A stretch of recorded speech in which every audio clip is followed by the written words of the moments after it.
Donc, je m'appelle Benoît Charles Lavozelle. J'ai créé une première boîte en sortant d'école en 2006 qui s'appelle Software Continuity. Le but, c'était de créer une entreprise, un tiers de confiance qui allait aider les startups éditeurs de logiciels à travailler avec les grands comptes.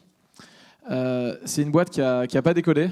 Et du coup, j'ai créé une deuxième boîte en 2007 avec mon associé actuel, Fabrice Bernard. Cette boîte, elle s'appelle HelloMatch. C'est un service B2C cette fois-ci. Et le but, c'est d'aider les passionnés de sport à trouver où voir le match de leur choix dans des bars, des brasseries et des restaurants. On s'est rendu compte que le marché n'était pas assez gros. Du coup, j'ai créé une troisième boîte en 2009 qui s'appelle Théodo et c'est une boîte de services dans le digital. Et le début a été compliqué aussi. En les 3-4 premières années, on a appris le métier à la dure. Et finalement, depuis 2013, on s'est développé de manière très rapide. Et c'est cette partie de l'histoire que je vais vous raconter. Avant de vous parler de ces 4 dernières années et de comment on a fait pour faire cette croissance, je voudrais vous présenter l'activité de Théodo. Ce qu'on essaie de faire, c'est de créer un métier entre le conseil et la SS2I. Je nous compare à une boîte de conseil parce que ce qu'on cherche, c'est à trouver un problème business de nos clients et à trouver comment on peut leur faire gagner plus d'argent. Seulement, on ne va pas s'arrêter aux recommandations au PowerPoint, on va coder, développer la solution. Donc on essaie de faire gagner de l'argent à nos clients. Donc c'est soit on intervient plutôt sur la partie productivité, soit sur la partie développement commercial. Un exemple de cas sur la productivité, on a bossé avec une boîte qui fait des audits d'accessibilité dans les lieux publics. L'idée, c'est qu'il y a de plus en plus de normes pour que les bâtiments publics soient accessibles aux handicapés ainsi qu'aux personnalités à mobilité réduite. Quand on arrive, quand on les rencontre, ils sont sur un business où la pression concurrentielle augmente de manière très très forte et où le prix de l'audit diminue de 20% par an. Donc ils ont deux possibilités, soit ils innovent, soit ils disparaissent. Donc le process à l'époque, la situation initiale, ils envoient un ingénieur auditer un bâtiment.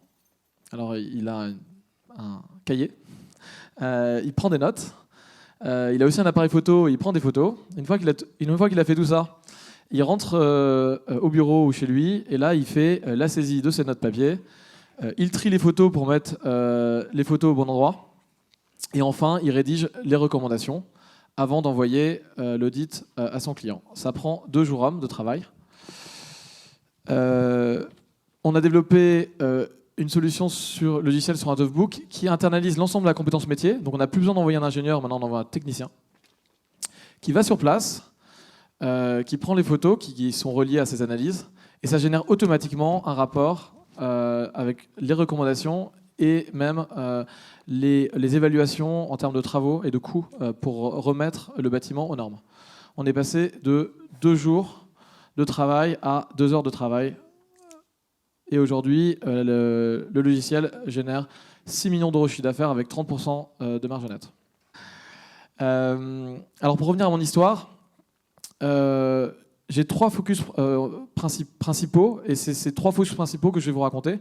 Le premier, c'est la qualité. Je vais expliquer comment je regarde la qualité et comment je m'implique sur la qualité chez Théodo.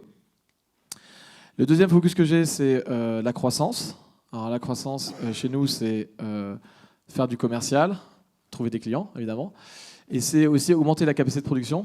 Et augmenter la capacité de production chez nous, dans le service, c'est recruter des bonhommes. Et enfin, je vais vous parler de scalabilité. Comment faire que, quand on fait beaucoup de croissance, comment faire quand on multiplie par 10 la taille de la boîte, la boîte n'explose pas. Alors la qualité, si je reviens sur la manière dont on mesurait la qualité en 2009, donc à la création de l'entreprise, j'ai rien, parce qu'on ne mesurait pas la qualité à ce moment-là. En 2010, Non plus. En 2011, non plus.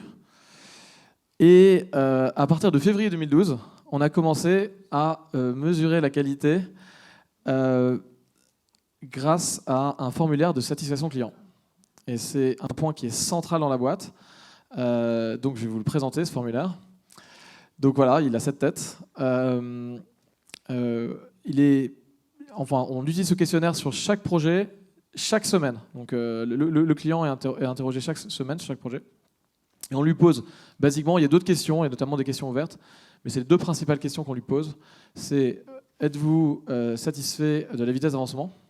C'est un point qui est clé, car je ne l'ai pas dit, on travaille au temps passé. Donc si on n'est pas extrêmement productif, le client il veut travailler avec une autre équipe, il veut travailler avec un autre prestataire. Et quelle est votre appréciation sur la qualité de l'accompagnement? Chaque réponse à ces deux questions donne une note sur 5. On somme les deux notes sur 5. Et ça donne une note sur 10. Et là, on a un standard, c'est 8 sur 10. En 2012, le nombre de questionnaires qui n'étaient pas dans le standard, c'est 52%.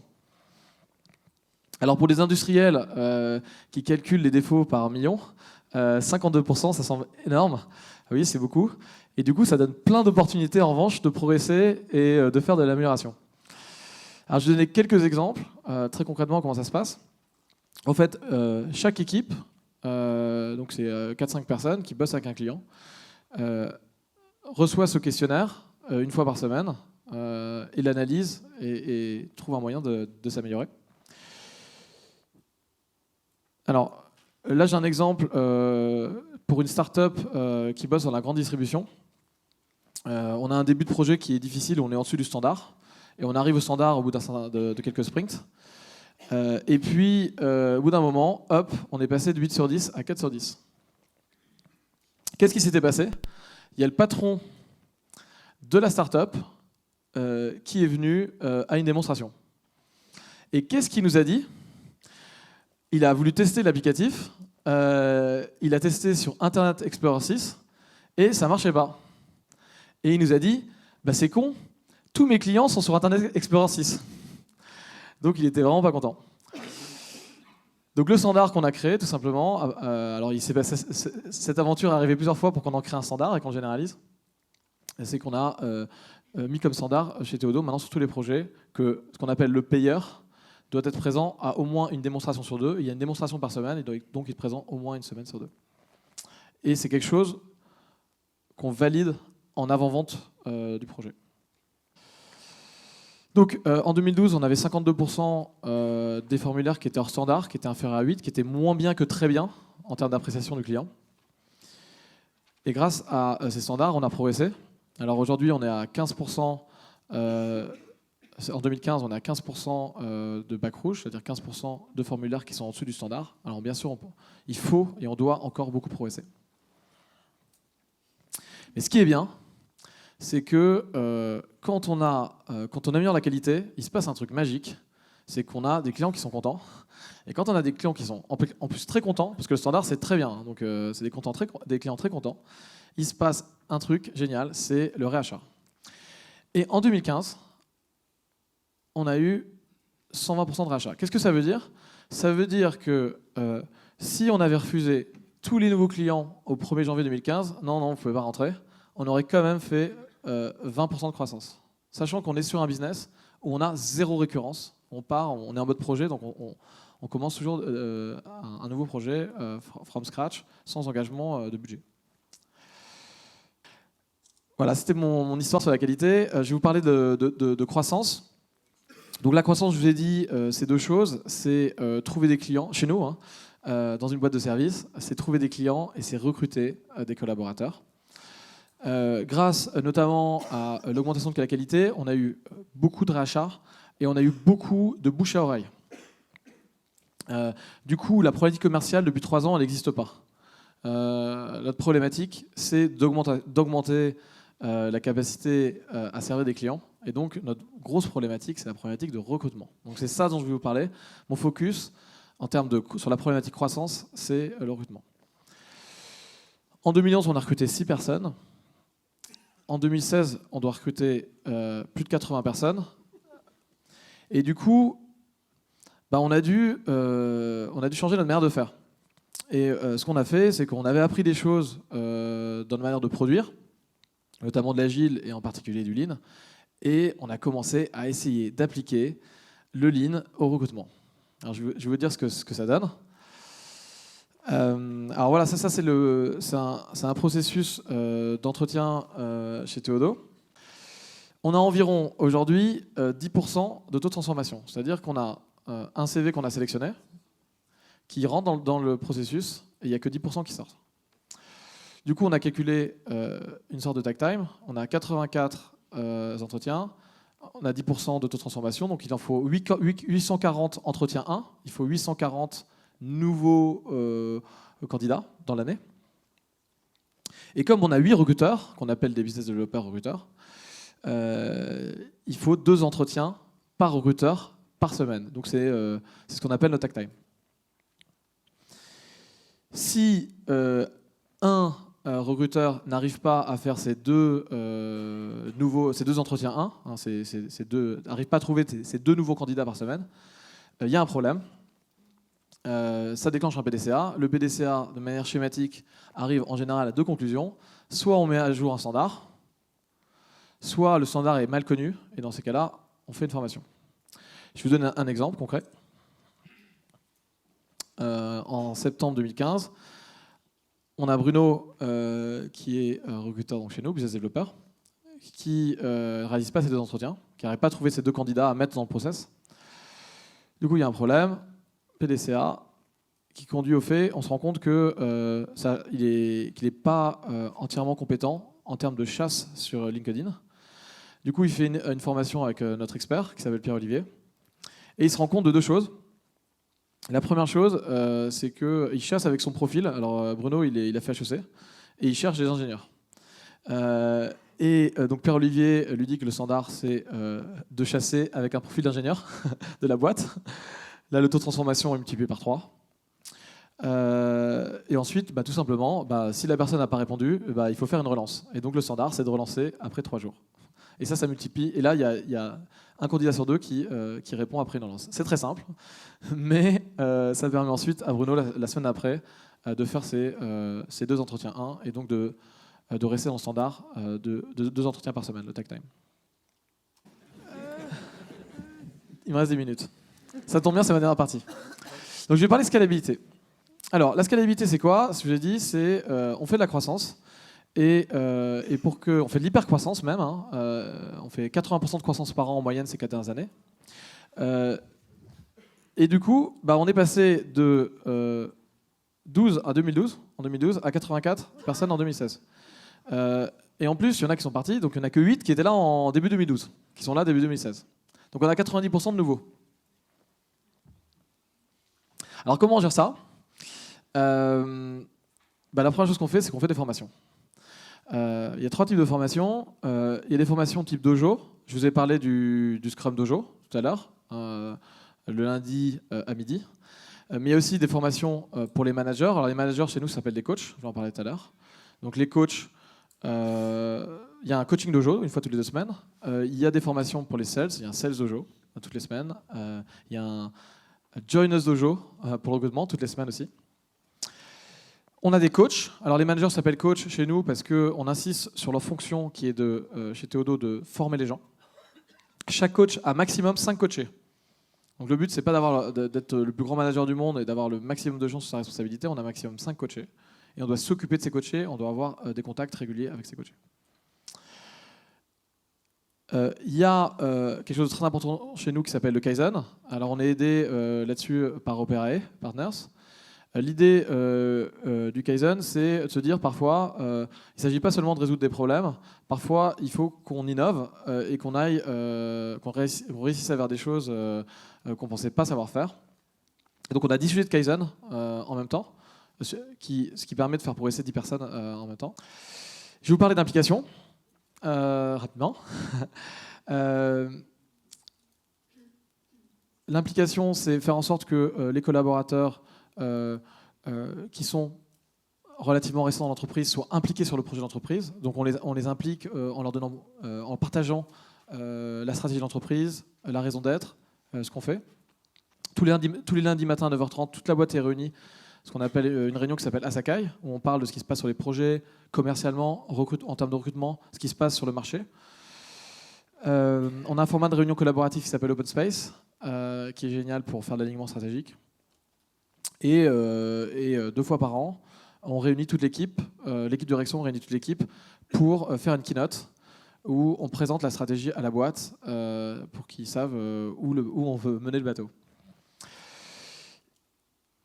Pour scaler, il faut former les gens, il faut les impliquer et il faut pour qu'ils soient très engagés, il faut aussi leur donner des perspectives. Nous, on a 3 points que je veux aborder là-dessus. C'est le système de Up. C'est un système où chaque personne, chaque TO2R peut postuler pour arriver au niveau au-dessus. Il connaît exactement les critères. Il n'est pas choisi par son manager. Il postule en fait. Donc c'est une démarche qui vient de lui. Il passe devant un jury qui décide à l'unanimité. Donc on a un parcours. Je vous l'explique très brièvement. Vous pourrez poser des questions plus tard. On a un parcours qui est très balisé. Et il y a énormément de clarté sur comment il peut progresser chez Théodo.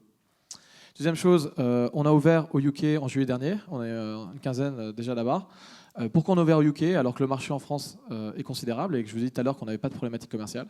C'est pour donner plus de perspectives aux collaborateurs et leur donner la possibilité de partir à l'étranger. Enfin, on a créé la Théodo Academy.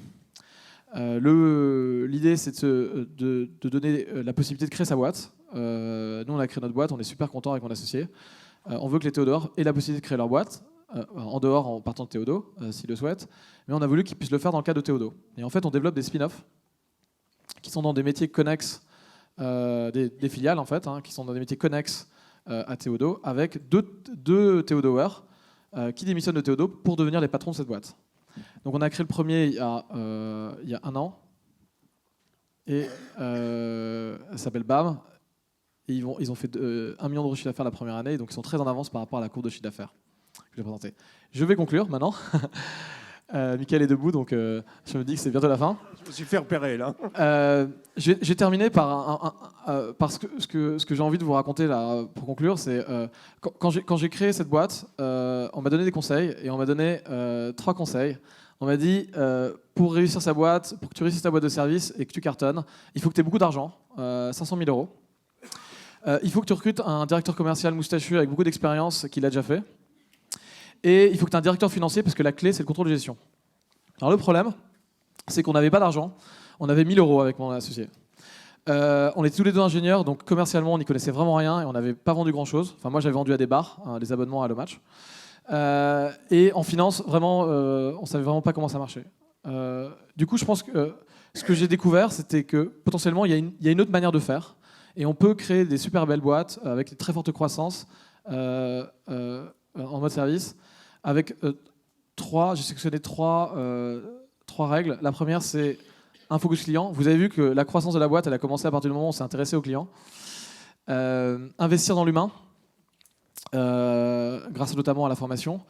Et la troisième chose, c'est faire un projet qui a du sens pour que chaque collaborateur s'engage très fortement. Je vous remercie. Et s'il y a un peu de questions, je serais ravi d'avoir des questions. Un peu de temps. Super.